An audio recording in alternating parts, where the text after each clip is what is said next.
I even left myself a note. So, okay.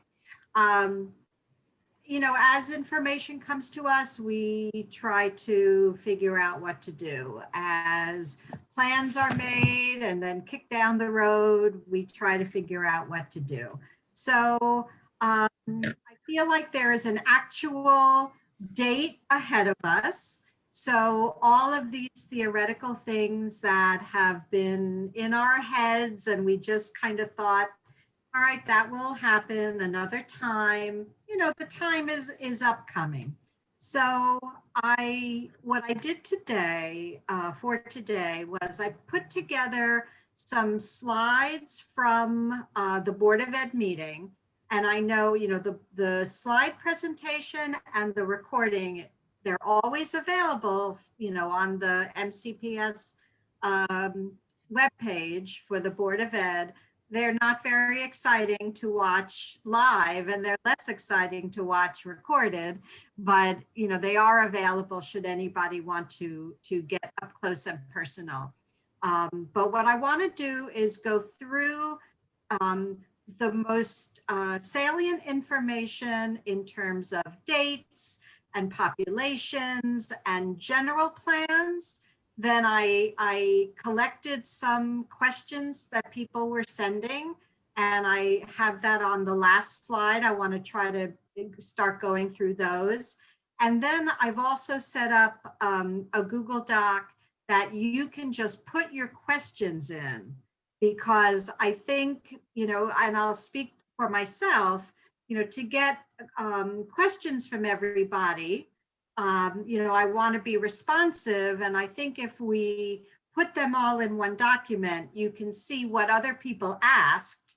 And so it might be your question, and then you can see what the answer was. And then maybe it'll spur you on to ask something more specific or more directed towards you. So, you know, I want you to hear that, you know, I want to be responsive to you. I want to be as transparent as I can. I attend all of the principal meetings and the leadership meetings, and you know, there are no end of meetings, but I go to those so that I can learn something that I can then share with you.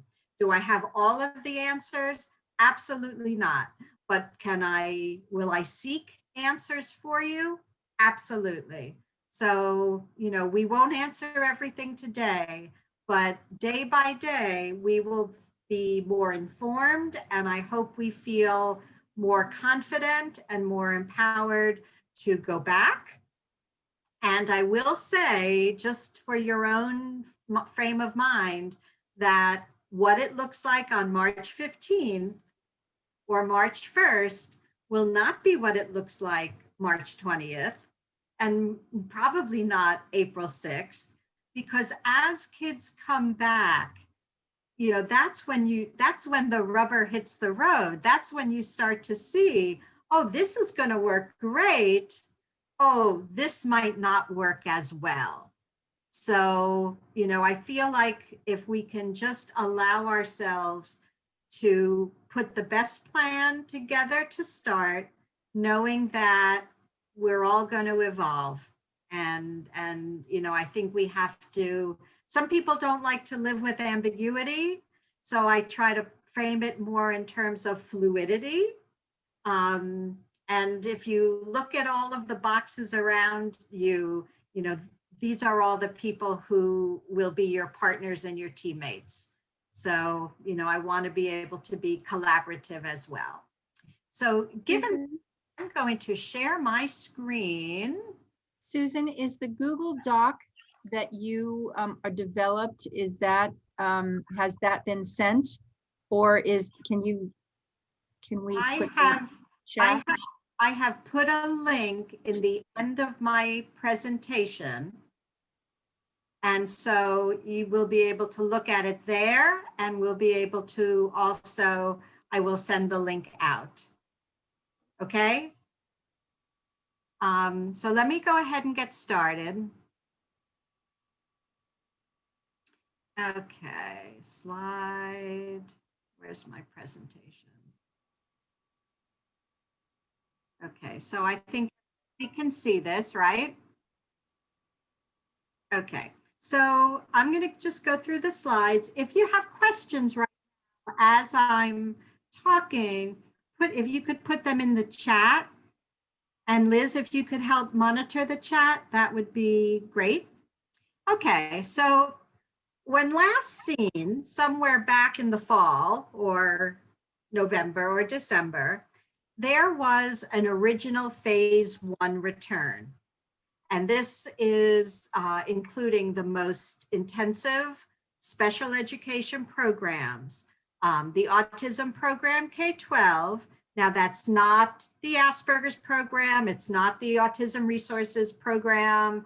It's not the pre-K program. It's the K-12, you know, what we would consider the classic intensive autism programs. Extensions program, school community-based program, and all of the special schools. So not just Longview and Stephen Knowles, but Rica and Sandburg and Rock Terrace. Okay, so all the special schools. And they'll be coming Monday, Tuesday, Thursday, Friday. Wednesday is going to continue for everybody to be virtual learning. So Wednesday will continue to be the virtual day. And this was really the population when we started out and we talked about our services, you know, starting virtual. This is really, you know, the kind of the focus of those programs. You know, what you do for these programs is consultative. It's less direct to the student. So I really want you to be thinking about in those, you know, that starting week to be, you know, really a consultative to the staff. So, you know, much more continuing the kinds of services that you have been. You know, we know that this is a population that is less likely to be able to wear masks, are less likely to be able to be socially distanced. So, you know, their PPE, the teachers' PPE, things will look a little bit more intensive to meet those student needs. Okay. So Susan, there's a question in the chat about currently we have Wednesdays for half days. Will it continue to be half day for elementary school? And it's all virtual, it's all day virtual on Wednesdays. Correct? I think the virtual schedules will stay the same. Oh, the virtual schedules will stay the same. So the Wednesday virtual should be the same. And then I'll get to the virtual versus the in-person in a little bit. Okay. And then for those of you who may have students in technology programs where they require some kind of licensure, certificate completion, those students are also going to be coming back March 1st. These are typically gen ed programs, but we have students who may be participating in that. So just in your mind, this is not my focus, but you know, just know that you know these students are going to be coming back as well. So then we get into the, you know, really the heavy duty, the March 15th return. And this is like everybody's coming back. There's like, here they come, they're coming back. So all grade levels of these special education programs, so the Bridge program, LFI, Learning Center, the special ed programs, they'll be coming back. Okay.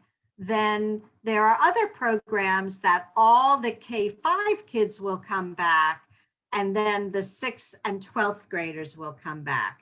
And then so you can see here's the Asperger's, ARS, GTLD, the SCSES, formerly ED programs, DHOH, physical, homeschool model, LAD, blah, blah, blah. So this is like everybody. So your K-5 kids are going to be coming back. Now, if you look over here,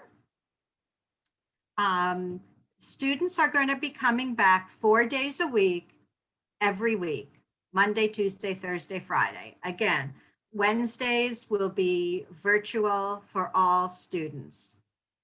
Now, I'm going to go to, let's see, let me go through a few more slides. Then here's just the continuation.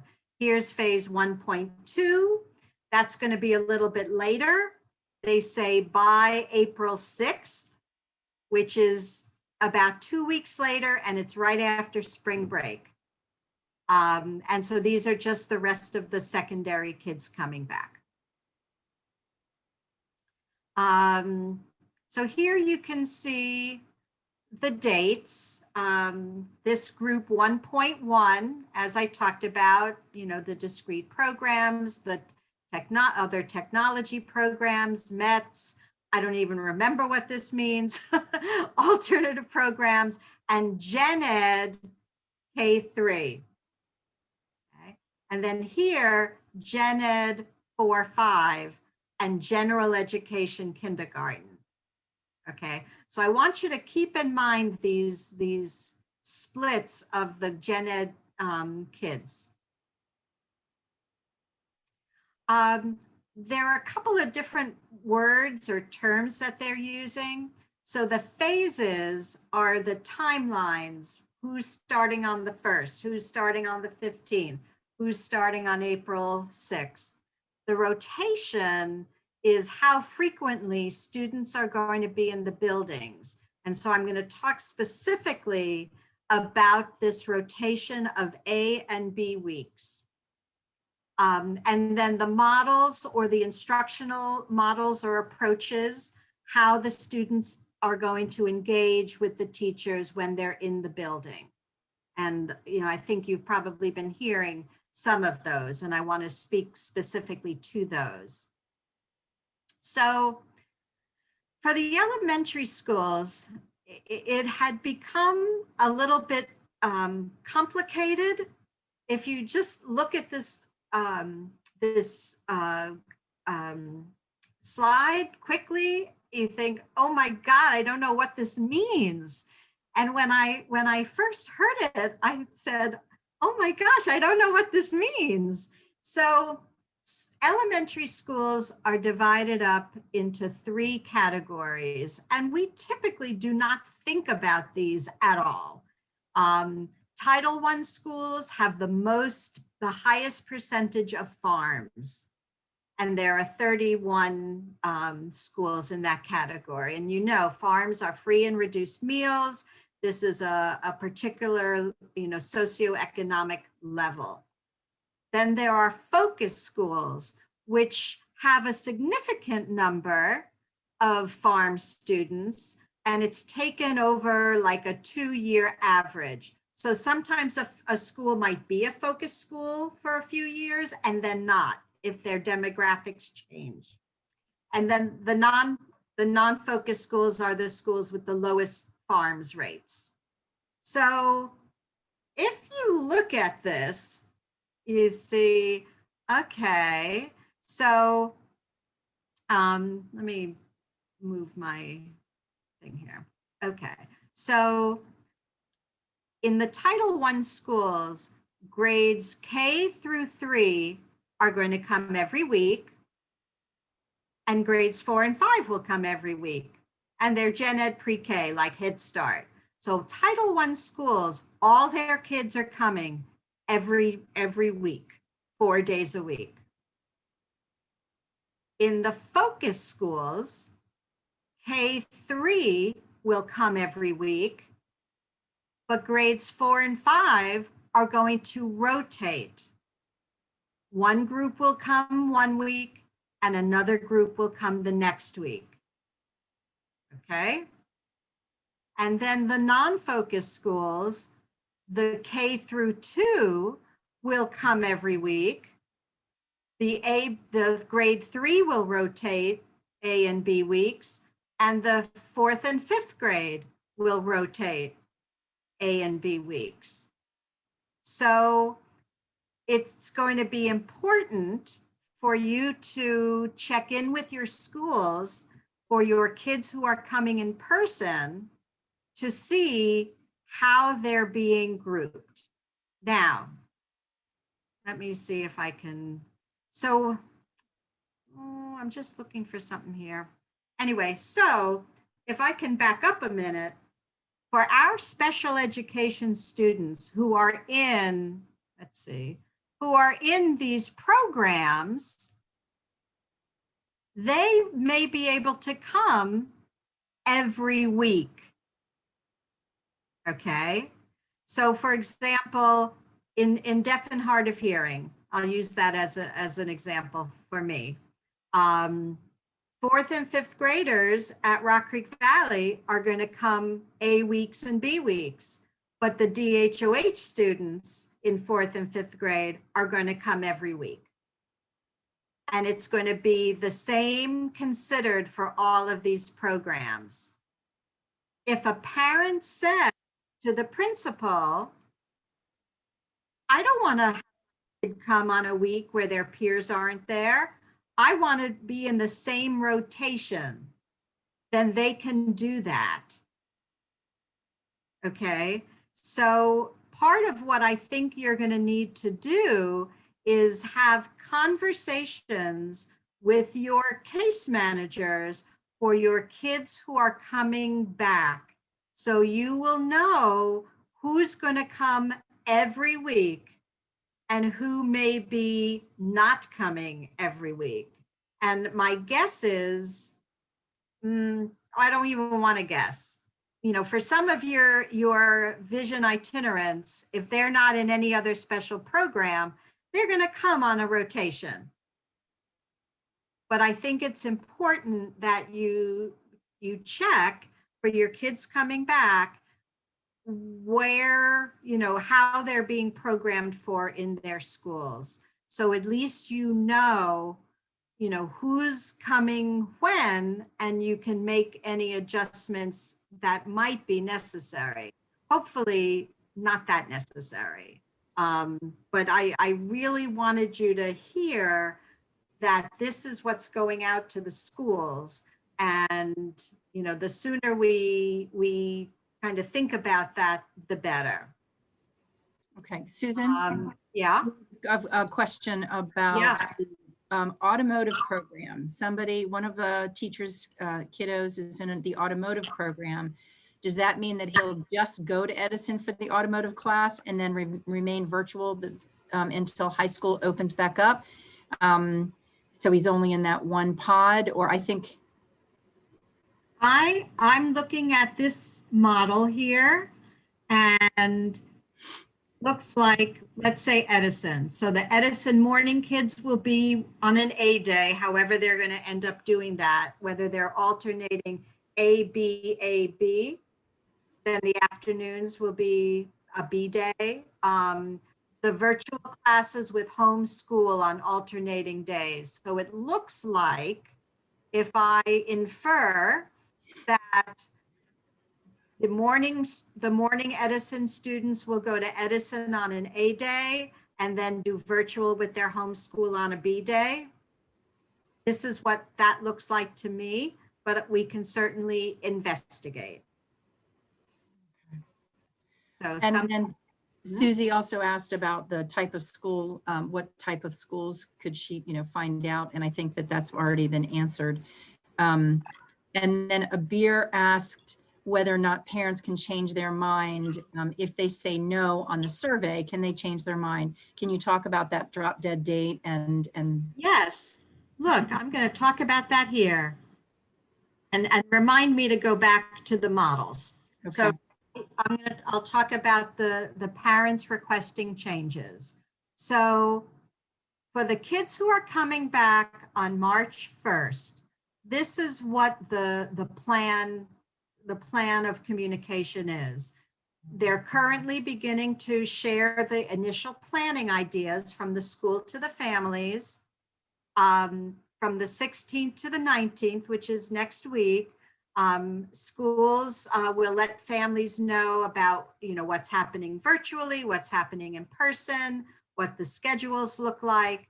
And then for the March 1st, the families have to contact the school by the 25th to request a change from their original choice, because they need to know by March 1st what's going to happen. Okay. So then on the March 15th, it's a similar rollout. They start to communicate, they inform families, the last day to contact schools to request changes. And then there's going to be a blackout period where schools between this date, the 26th, and the 2 weeks before school would open, they're not going to allow any changes for that period of time. Now, parents will have the opportunity to change their minds, but they have to communicate that to the schools, and they're going to look at these kinds of factors, because how many students in a classroom, we're looking at capacities in different rooms depending on how big the rooms are. So you can't just add 5 new students to an existing classroom if the capacity is at its maximum. So the number of students in a classroom, what that would do to staffing and other services and all materials and transportation and so forth. So every decision to request a change from virtual to in-person has to be reviewed and will be considered, but may not be able to be accommodated right away, because everybody's made plans based on this initial family preference. So before this blackout, families can contact their schools and discuss their requests and what's still possible. And there should be current outreach to families who did not respond to the survey. It's not to contact everybody and say, do you still want virtual? Do you still want in person? Because that would be hundreds and hundreds of families per school. So it's outreach if families did not respond. And so again, once the blackout period is over and people are back and kids are back, everything will require a formal request and review. There will be wait lists of it, that schools will be taking. If you want to go in person to virtual, that's much easier. It's one fewer student in a classroom. If you want to go virtual to in person, that becomes a little bit more challenging. So it will be on a case-by-case basis as well. And let's say you have a student, or there's a student who has really been struggling, and the family, didn't think about coming back, or thought they wanted to stay virtual, but wanted to come back and change their minds. If a student is needier, they may come higher on the list, on the wait list, than a student who may not be. So principals are going to make those decisions on a case-by-case basis. So I want to go back to these models, because I want you to start to see a little bit of what some of this language means. So I'm going to start here on the easy one, virtual. Business as usual, right? That's what we're doing now. Students aren't there in schools. Everything is provided virtually, all instruction, all support, business as usual. So then I'm going to come up here called the support model, or support to virtual. Students will be in school. They may be on Chromebooks where instruction is delivered virtually, but there will be adults in the room for in-person support. It might be a special educator in the room. It might be a para educator. They're hiring monitors, which you might have heard about. So it might be a monitor, it might be a staff development teacher. It will depend on the group and what they need. Other supports, including special ed, may be provided virtually as well as in person. So, it might be the resource teacher might still do a group for a reading intervention and might do that in person. But this is considered the support model because perhaps the teacher is at home providing virtual, okay? And providing virtual, and the kids are in school. Okay, then Susan, can I ask, in terms of the support to virtual box, would that also include some of our itinerant services? Could it like OT, PTs, speech and language, maybe not PT, but vision, would that also? I would put that in this category. Okay. It could be virtual and it could be in person. I think you need to really think about the types of services you support, how you can continue to provide virtual services.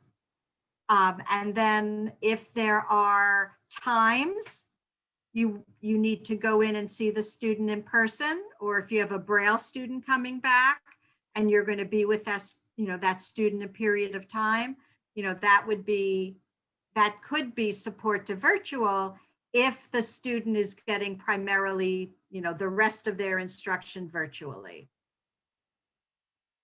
Okay. Now the simultaneous is something that we're seeing much more of in the planning, where kids are in the building, kids are in classrooms.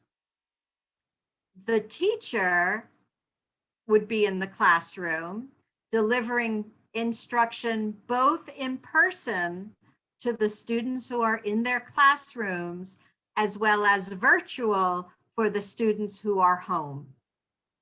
So they may have all their students on Chromebooks for a period of time, and then maybe they'll break out and do a group in person while the students virtually might be doing something independent or asynchronous or with a para, and then maybe they'll switch. So, any one of these models may be taking place during the course of a day or a week, but this would be, when they talk about paired staffing, it might be a co-teacher. So one teacher might have the live kids and the other teacher might have the virtual kids. So, it will really look again differently depending on who's in the classroom, how many are in the classroom, and then what staff are assigned.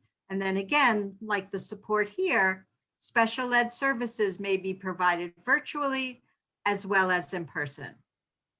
And then for those very fortunate classes who have enough return in person and enough staffing, the students are in the schools, the teachers in the front of the room, instruction is being delivered.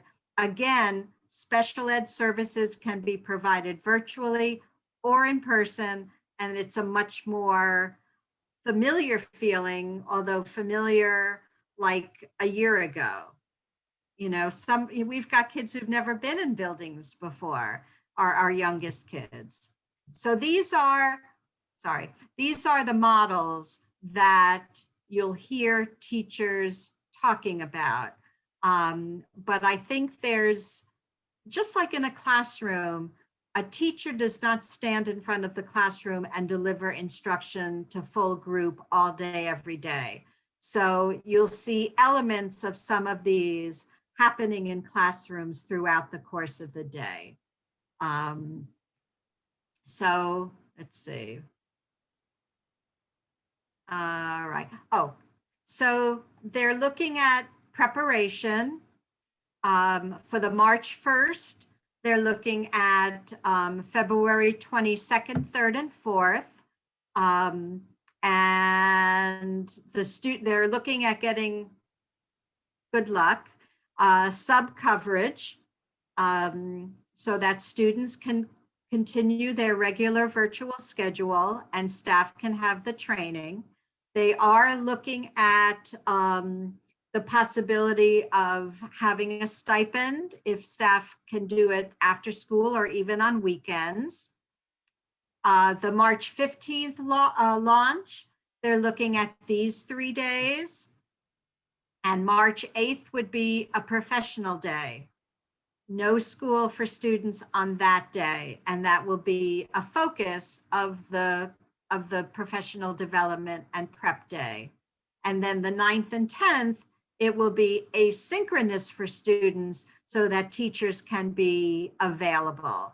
So I'm going to have to think about where we might want you to join something that's already being offered, or what we might want to do to augment specifically for your needs. So I'm on the work group. I think we had a meeting canceled this week, but that's what I want to, I want to make sure that you'll have professional development, and I want you to maybe include in the Q&A if there are particular areas that you think you would need professional development about, so that I can make sure that I plan for that, I structure that, and I'm able to deliver that for you. The times are going to be a little bit interesting, because we know that the virtual schedule has been 9 to 3:15, and that's going to continue. But if you add to that transportation, there will be times, for example, if you see here, the buses are going to run on their old tiered schedules. So high school students may be arriving at 7:45.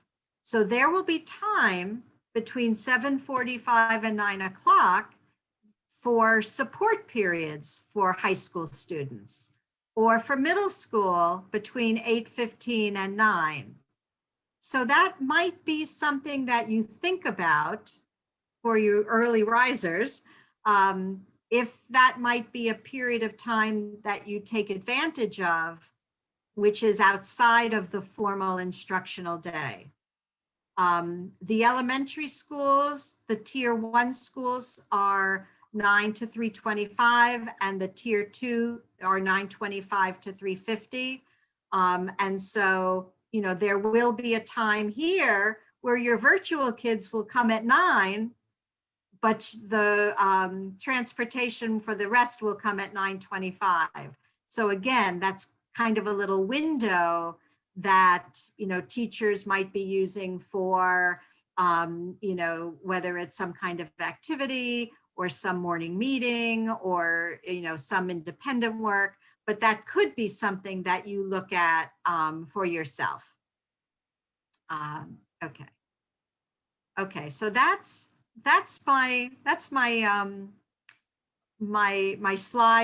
slideshow.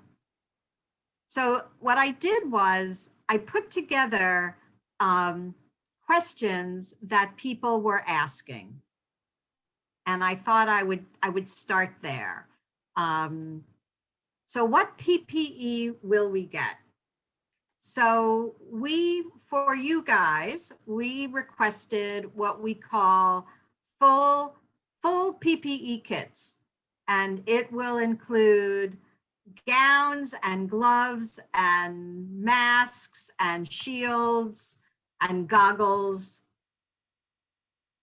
I think and hand sanitizers. So that's a kit that you each will get. And then as you go through things, if there are things we need to replenish, we will replenish. Some of you work with students for whom, you might want to wear a gown. And for some of you, it's wholly irrelevant. I don't want to tell you what you need to wear to make you feel comfortable, but I want you to know that we're going to have kits for you, and we'll probably be putting those together next week or so. So we will have those ready for you. Are we expected to come back to work before the vaccine is available? Well, the short answer is yes.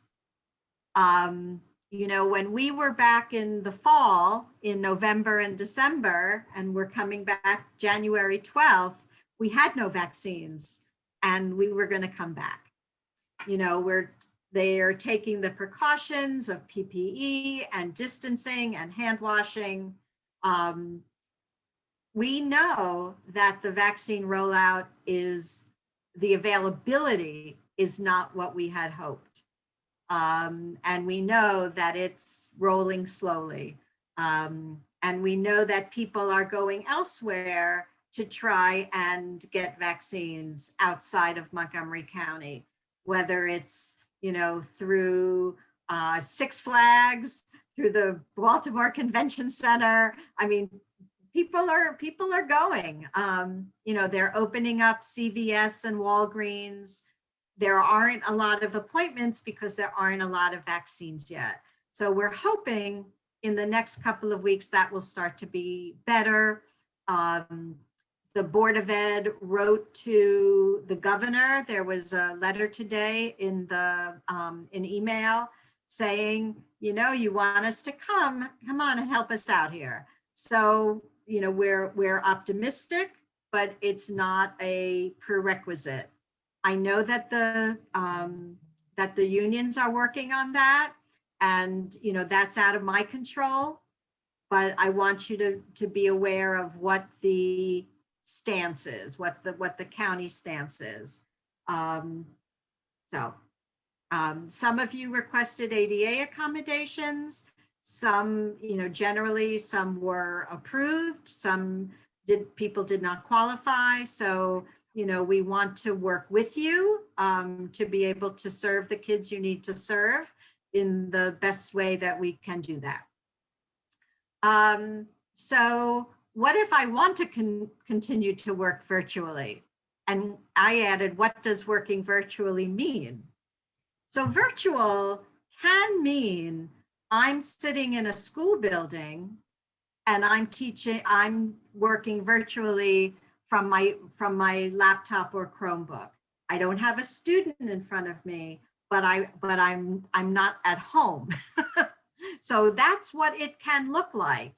Some of you are going to start seeing students, and maybe you're only going to see one student in person, and then from that building, work virtually for the rest of your caseload.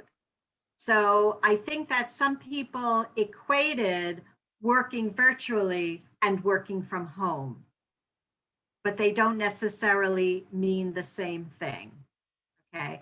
We can all be expected to come into the building if need be. So I just want to kind of give you that framework so that you can be thinking about it.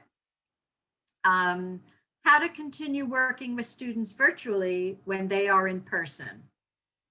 Depending on the student's skill level and independence, and what kind of work you're doing with them, and what kind of model they're in. Let's say they're in a virtual, what did we call it? The supported model. They're going to be in front of a Chromebook anyway. They're going to have a Chromebook in front of them. So if they're more independent, they can be in a part of the room, they can wear headphones, they can be, somewhere, and you can deliver your instruction to them virtually. That the structure of it, or the makeup, or the logistics within the classroom would just need to be worked out with the teacher. For some, we're trying to work out what we've called a facilitation station. So let's say in a school community-based, maybe there is a laptop set up in an area for a student or a small group of students, but that would require an adult to be with them, to get them set up, to keep them on task. And so it won't just be for our services, it'll be for speech or for OT. So, you know, we're gonna kind of ride this wave. We're not alone in this, but that's another way it might look for a student who needs more guidance or supervision or prompting for that virtual work. Now they have a parent, maybe, but in school they won't have a parent, and we know that staff is at a premium. Okay? Okay, now this, my question here, I've started this conversation with my director because the expectation for all students is that the Chromebook is going back and forth. And the Chromebook kids will get cases to make it a little more resilient. Now we know that we have given a ton of equipment for kids to have at home, which they cannot be expected to bring back and forth. You know, no one's bringing a large monitor on the bus with them or in the car. That's foolish. So what we're going to need to start thinking about and making a list is of our students who are coming back, what equipment that is at home can come back and be in school. And maybe on the virtual day on Wednesday, maybe they won't need it. I'm not saying that's the case, but you know, what can come back to school and stay in school? What needs to be in both places? And for that you know, that piece of information, I'm going to need to know, you know, student, school, and equipment. So I feel like it's a little revisiting of what we did in March and April. I know, Liz, hold on, but it's only for the kids who are coming back to school. So there are a lot of kids who are staying home and we don't need to change anything about them. Okay, so it may require that we buy more equipment. And that's just going to have to work it out, because you know, we don't have a stash of, you know, of large screen monitors and Chromebooks just hanging around. But if that's what we need to do, the sooner we know, the better. So I want you to know, I've asked the question, I'm planning on it, I'm working on it, but I'll need that information from you, and we'll work out a, you know, like we did before, a little sign up sheet. Okay. All right. How many schools can we visit each day? Now that has not been formally established. And I asked Amy Kropp, my director, I said, how many schools can we visit each day? Has anybody said? So this was her answer, and I want you to put this in a framework. She said, well, I know that somebody got an ADA accommodation that they only would need to go to one school a day. So what that said to me was, oh, you could go to more than one school a day. But what I'd like to say is, I'd rather, just for good practice, to only go to one school a day. You know, if that can be managed, that would be my default. And then we could look at, you know, what else might be on your plate. But that's where I would begin. But right now there's no other guidance for that. When will O&M start? So O&M has been the question that I have raised probably the most frequently, because that has been the service that has been so different. So we are going to work on starting O&M. I can't tell you like, oh, it'll do tomorrow. But we are going to work on a protocol so that O&M can begin. You know, I know we've got students who have never been in the school that they're in or will be in a new location.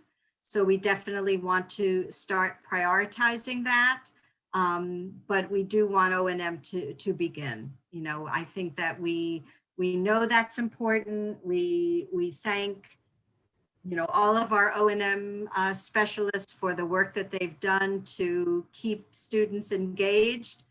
But, you know, clearly we haven't been able to do that in person. So, Susan, yes. perhaps we could pull the orientation mobility team together to help us figure out the scenarios and what protocols are going to be needed to stay safe. So Absolutely, Okay. absolutely. I wouldn't do it without them. So, all right. The other thing that's going to come along, and I don't want you to do anything or worry about this yet, but I want you to know that teachers are going to start to get information about compensatory services. You know, what were they not getting, or what were they not making enough progress in? Not to anybody's fault, it's not a punitive. But when students come back, there's going to be a period of kind of collecting baseline information and then seeing through instruction what they're able to recoup. Okay. And then we'll be, you know, probably with, in conjunction with annual reviews or, you know, before the end of the year, we'll meet and we'll have a conversation and determine the status. Compensatory is not designed to be one for one. So if you feel like, oh, a student, you know, didn't get X for 6 weeks, they need 6 weeks of that, you know, daily or weekly. It'll be, you know, what is the student's level? What are they able to recoup? And then how can we design some services to help bring them back up? It won't be for everybody. It's not designed to be for everybody, but that's going to be something that will be in the planning. And it will probably start in the summer and actually go for the whole next school year. So, you know, maybe a student will come to Saturday school where there's a building already and we have a service provider to go there. Or we might extend ESY for an hour and have that focused on the compensatory services. So there are a lot of different ideas and models and processes that are still being worked out, but that's something that, you know, we can expect to have conversations about. And I think it'll probably be helpful if you have concerns of a student who might be eligible for compensatory, that we have that conversation ahead of time, just to kind of get our heads in order, see what information we might want to collect, and just be, you know, just be ready. But, you know, that's something that is now starting to be a major discussion point in our leadership meetings. So that's my overarching conversation. What I'm going to do is put this. Here's my link to my my lovely Q&A, and so I'll send that link to everybody, and then I'll also send the slides to everybody, so that you can, you know, you can take a look at them and see what jogs your memory, what might, what might spur some other questions as you, think it through. And I'll also share the recording. So I know you probably won't want to listen to me again, but your friends will. So for those of staff who couldn't come today, they certainly asked for it to be recorded, and I wanted to make sure we did that. So, that's the general overview. It's really a work in progress. And if you think you have questions, think about the principles. They are crazy because there are so many things to consider. And they're, I think they ask great questions. I think they have great supports.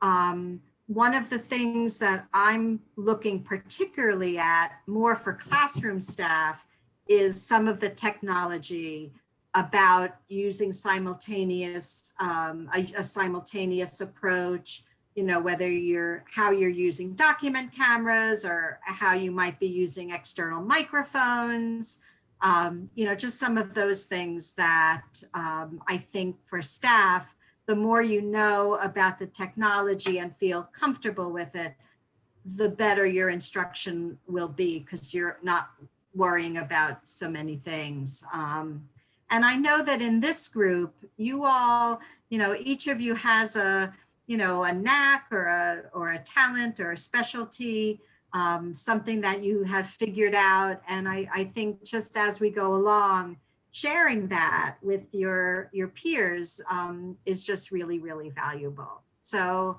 that's my thing. It was so hot off the press. I really was happy to be able to get you all together here and be able to start that information sharing. And again, I don't get it all at the same time. I need to continue to digest it. And, I know you will, and I'll give you the benefit of my digestion as it works. Susan, Diana had asked whether or not there are cases from large screen Chromebooks, and there are not that I know of. Okay. I have not yet found them. Okay. And then, yeah, Amy asked whether or not orientation mobility only begin in person for students, but I think that we've kind of covered that a little bit. And that whether or not we will continue to work with the IDLPs if they are face-to-face, or we go back to the IEP goals. So I think if you're in the building, you're in an IEP land, you're not doing IDLPs anymore, right? Let me back that up a little. I think that the move is now, since we, well, I don't even know when but we're really not in IDLP. We're really in IEPs. We made that shift and really started to deliver. I think it was in September when we first came back, which was like, I don't know, 10 years ago. And so we're not really developing IDLPs. We're documenting in the prior written notice what might be adjusted while students continue in virtual learning. So we're not really doing, the IDLP phrase is kind of out. It's all IEP and it's all prior written notice. Okay, so even when we come back to school, the IEP is still the IEP. And depending on what your services look like, if they change, then we can just amend the prior written notice, have a conversation with the family, we do an amendment. It's the new amendment with no meeting, and I'm sure the families who are coming back will be grateful for whatever it is. Okay, so I don't know if we have really time to ask any questions right now, because I know there were a couple of people who wanted to do a demo, and I really want to give them time because that's like my favorite part. But definitely, you know, I encourage you to put any questions when I send that out. And, you know, I will make sure that I answer it as regularly as possible. Okay? It's probably better that we put it in the Q&A doc that you've sent out, because it is now 2:30. And so we want to make sure that we give those folks some time to present if they want. The last I heard, I know that Abir had something for large print, and also Amy. I'm not sure, Amy, if you still wanted to present today. If not, we can really focus that onto at our next meeting. Kind of our PD monthly kind of thing, if you're more comfortable with that, but just let me know.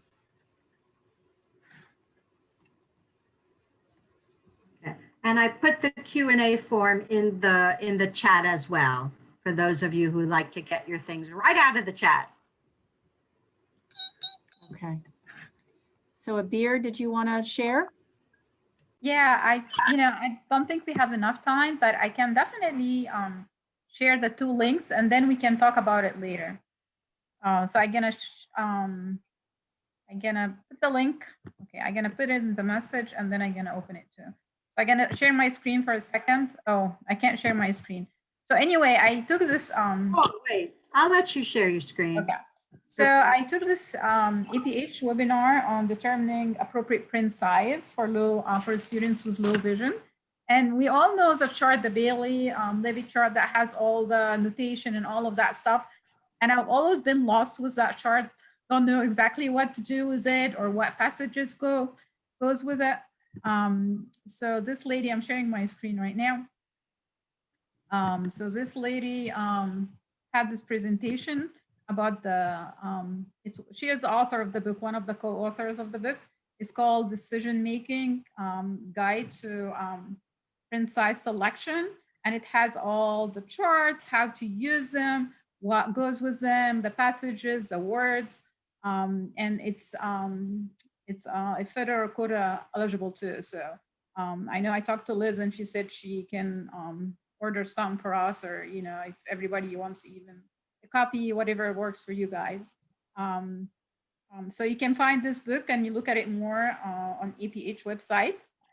But also I found this is a presentation handouts, or the link, and it just explains. It was a 1-hour webinar that I attended, but actually it has lots of important information and how to determine the print size. But I'm assuming it's all in the book. But I want you all also to look at this. This is a print notation one. What does 9-point times mean? Now, you know, how to determine the print size. And then for sustained reading, she's saying to multiply that by 1.5.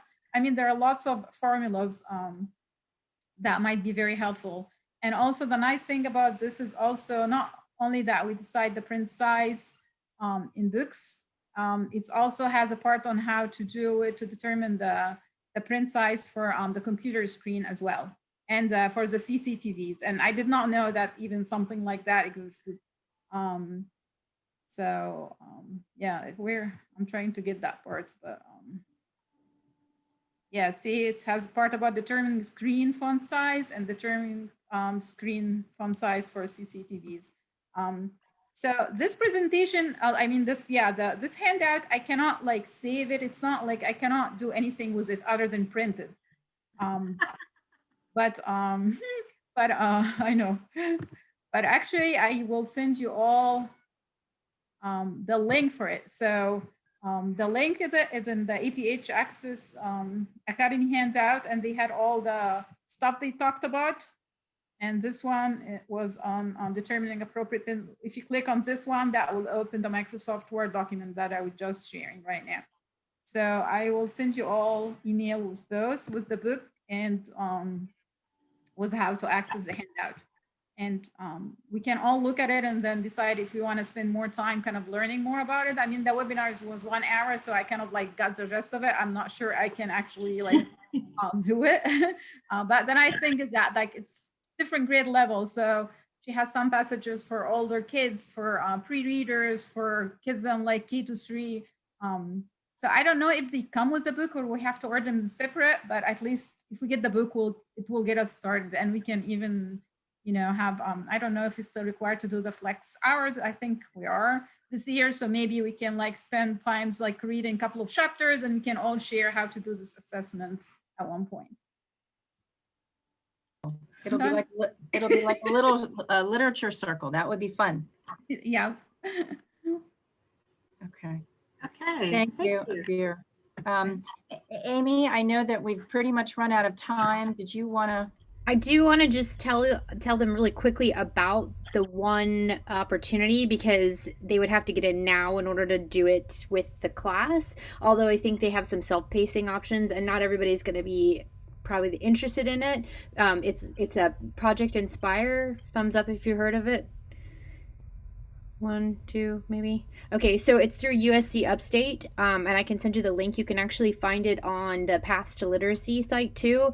I took one of the courses over the summer. It's geared for everyone, so Laura could take it if she wanted and had time, which she probably doesn't, and she probably doesn't need it. But anyone, paras, teachers, whoever. So what they're focusing on is there are several different options. So Nemeth code within UEB contexts and strategies for supporting kids, and then they give ranges. So I think over the summer I took like introduction to Nemeth code symbols from grades 2 to 5, but they have from pre-K to 1, and it's really nice because they are linking a lot of tools to strategies for using when you're teaching it in Nemeth, and then using these tools and having direct kind of ideas for very visual things and how we would tackle them. So I found it very helpful.